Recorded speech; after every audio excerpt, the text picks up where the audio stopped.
called the Hyundai Venue, courtesy of Jack Giambalvo Hyundai in York, PA. And like I said, this is pretty exciting. I always like testing out new vehicles, and this is, I think, in my opinion, kind of comparable to the Kia Soul. And this particular vehicle is essentially going to slot in just underneath of the Kona, and again, compete with vehicles like the Kia Soul, like the Ford EcoSport, like Nissan Kicks. So what do you say? Let's go ahead and jump right into it. And as always, let's start with pricing. And so, but as you can probably imagine, there are a few different trim levels for the 2020 Venue. First one being the SE, starting at $18,345. SEL for $20,245, and lastly the Denim starting at $23,045. And there are a few different package options available for those trim levels on the Venue as well, and I'll briefly touch on them as we go on in the video, of course. But regardless of trim level, the power plant on the Venue will be the same. Powering this little beast is going to be a 1.6 liter naturally aspirated 4-cylinder engine, putting out 121 horsepower, 113 pound-feet of torque, and that power is going to be sent to the front wheels through a 6-speed manual that comes standard for the SE. However, we'll say we do have the SE trim level today, but with an IVT, or essentially Hyundai's version of a CVT, and that is an option that'll bump this particular vehicle up to $19,680. But either way, again, 6-speed manual or a CVT transmission, giving you MPG numbers coming in at 30 in the city, 35 on the highway for the 6-speed, 32 city, 34 highway for the CVT. But before we do any kind of acceleration, I always try to mention the drive modes first. There are no drive modes available on the SE, but I did want to mention there is a snow mode that will come with the SEL trim level. So definitely a cool little feature here, especially if you're in Pennsylvania. That's something that you're going to appreciate. But pulling up to a red light now, let's go ahead and get ready. Let's do a quick little acceleration here, and let's see how quickly we can get this new 2020 Hyundai Venue here up to speed. And here we go. Little bit of traction issues there. Actually, not too bad of an acceleration, from being honest. It's pretty much as expected for the Hyundai Venue. It's a 4-cylinder with power being sent to the front wheel, so we did lose a little bit of traction there, but then again, it's probably in the 20s today here in Pennsylvania. Kind of cold, but actually not too bad of an acceleration. Kind of surprised me there, if I'm being honest. But to go along with that acceleration, as always, braking is equally important, and braking setup on the Venue is actually going to differ ever so slightly between the trim levels. For instance, for the SE trim level that we have today, you will find front disc rear drum brakes. However, if you were to go with the SEL trim level, or the Denim, of course, you will find 4-wheel disc brakes, so a little better stopping power there. But even with the front disc rear drums, really no issues with the braking feel. It certainly brings you to a nice stop in the Venue. And it's one of those things where if this were a bigger vehicle, maybe you would have some issues there, but with it being a smaller SUV, probably not going to have any issues with the braking feel anyway. So then, touching on suspension and handling a little bit up front, you're going to get a McPherson strut front suspension, in the back a twist beam rear axle. And as far as ride quality goes, it's probably one of the first things I muttered to myself when I first started getting on the road in the Venue.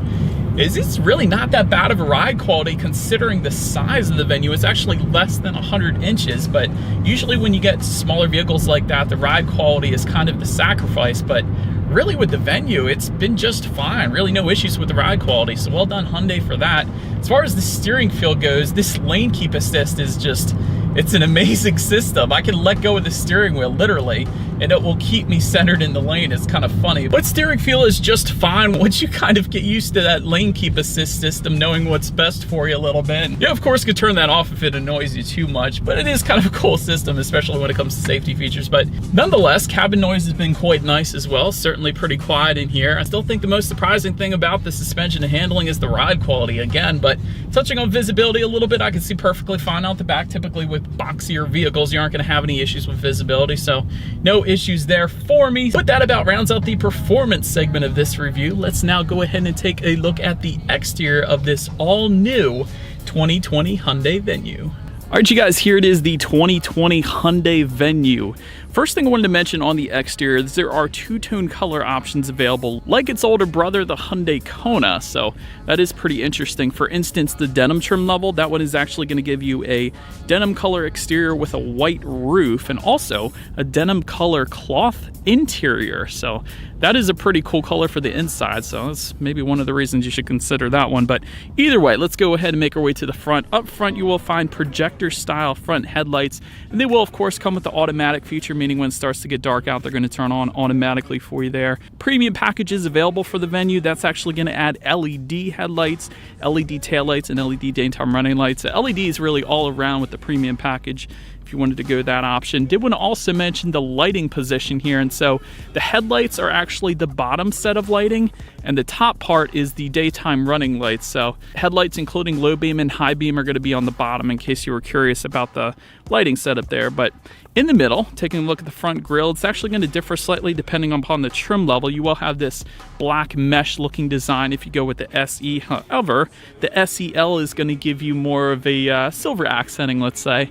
Definitely looks a lot better in my opinion on the SEL than the SE that we have here today. But either way, did want to mention that little slight difference in the front grille depending upon the trim level. But overall in the front, I gotta admit, the Venue here looks a lot like maybe a smaller version of the Santa Fe, which is a good thing. Santa Fe is a good looking SUV. So anyways, let's go ahead and make our way to the side. First thing I wanted to mention is roof rails. We do not have today. They will come standard on the SEL trim level and up if you wanted to go that route.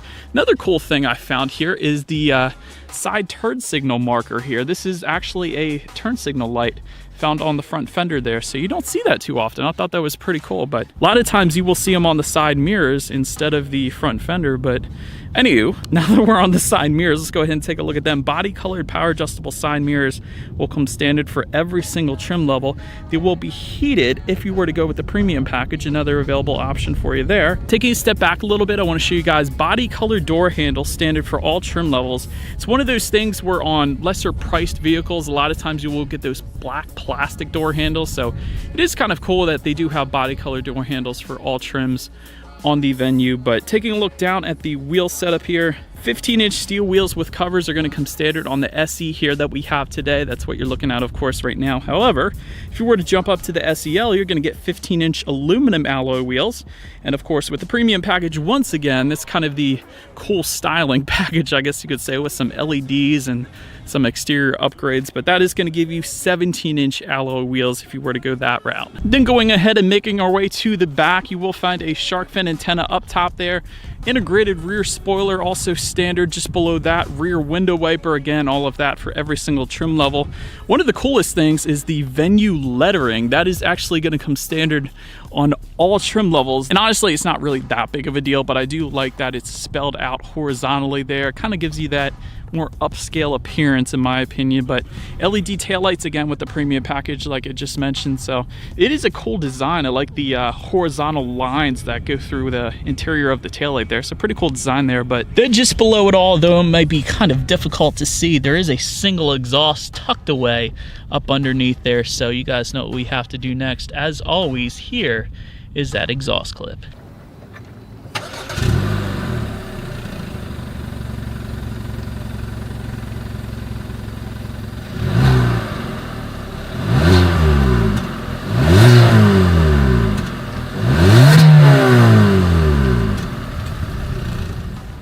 So now since we are around back, to go ahead and open that rear lift gate, simply just lift up underneath there. That is how you're going to get that thing open. But once opened up, cargo capacity is going to come in at 18.7 cubic feet.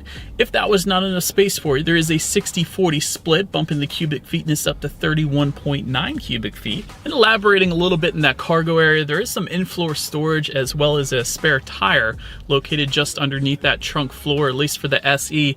SEL is actually going to give you a dual level cargo floor, so a little extra space if you were to go with that SEL trim level. But either way, you also have a cargo area cover back there, which is always helpful with hatchbacks or small SUVs. Kind of hides what is in that back area so people aren't tempted to break into it, so that's a good thing. Also a grocery hook back there as well, so that's always handy. But make your way to the rear seats. Rear legroom comes in at 34.3 inches, so for reference, I'm an even 6 feet tall. This is how much space I have back there. So it's not the most space back there. I still was able to fit though. Perhaps with this one, a little room for improvement for Hyundai here is, instead of making the back part of the front seats plastic so that the rear passenger's knees are pushing up against plastic, kind of make that the same material as the seat. So maybe their knees can push into the front seat a little bit, making it a little less uncomfortable in the back seat. But that's my little constructive criticism back there. No rear ventilation back there. Honestly, you don't need it. The Venue is a smaller vehicle, so the air is going to circulate just fine throughout it, so no issues there. But make Making our way to the front seats, manually adjustable cloth seating will come with the SE.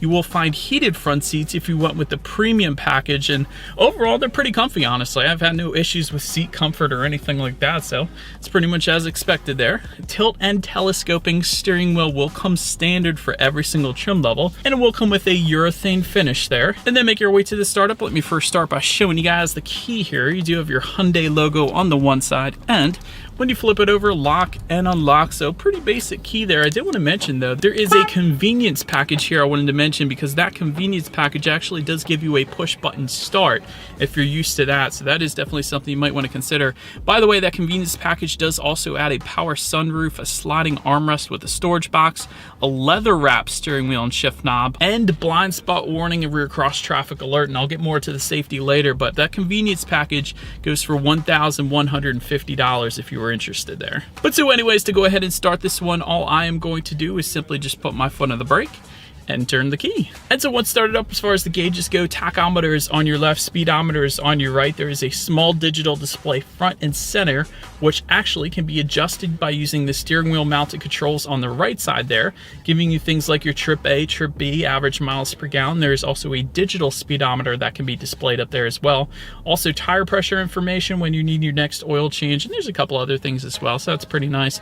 Make your way to overall interior quality. Again, there is an available power sunroof with that convenience package. We of course don't have it today though, unfortunately. Overall, it is more of a simplistic setup here on the interior. One of the cool things I do like is just above the passenger side glove box here, there is a little storage area, although the bottom is plastic as opposed to a rubberized bottom, so things might slide around a little bit there, but it is cool that it's there though. Just in front of the shifter, you do have a little more storage area there as well, including a 12-volt power outlet and a USB charging port. Just behind the shifter, more storage once again, 2 cup holders and a little more storage behind the cup holders as well. And again, you can get that with a center armrest if you were to go with the convenience package, but that is not, of course, what we have today. So that is why that is there, and that's what you're looking at right now. But again, a very simplistic design. Everything is super easy to use because of that, like the climate control options in front of the shifter there. Certainly not going to have any issues with learning how to use that, but one of the coolest parts about the Hyundai Venue is the infotainment screen. 8-inch color touchscreen display will come standard on all trim levels, including Bluetooth and audio streaming,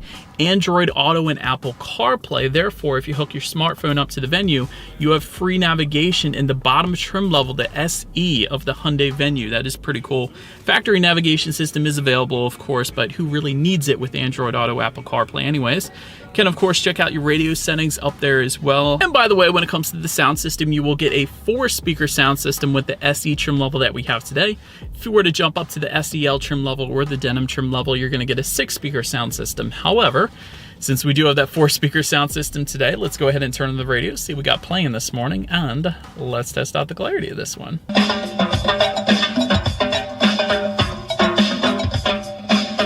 I don't know what that was, but percussion in the morning, nothing better than percussion. Sound system is pretty much as expected, you guys. It's 4 speakers. It does the trick. Certainly nothing that's going to blow your mind, but it is a 4-speaker sound system, and we'll leave it at that. But last thing I wanted to mention on that tech display is when you do put the Venue in reverse, every single trim level will give you a rear view camera letting you know who or what is behind you, which is always going to lead us into safety. And so here's the part where the Venue actually really shines, because standard safety features actually is quite a bit. Of course, front side curtain airbags, driver's knee airbag, that is pretty cool. And the knee airbags don't always come standard on every vehicle out there. In the back, you're gonna have latch, aka lower anchors and tethers for children for the rear car seats, also rear child door locks, but here's where it gets good.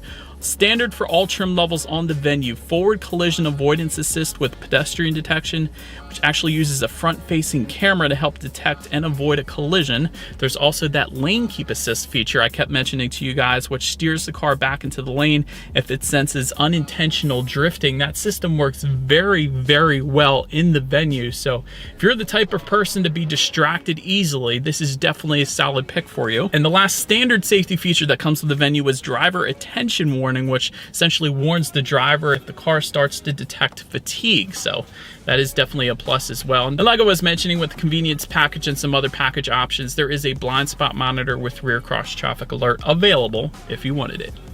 But that is about it for this one, you guys. Thank you so much for watching. Feel free to follow me on social media at the bottom of the screen there if you like. Be sure to hit the subscribe and the bell notification button if you're into new cars, because we do new car reviews on this channel, of course. Do appreciate you guys watching more than you know, and I will see you guys all in the next video. Stay gold.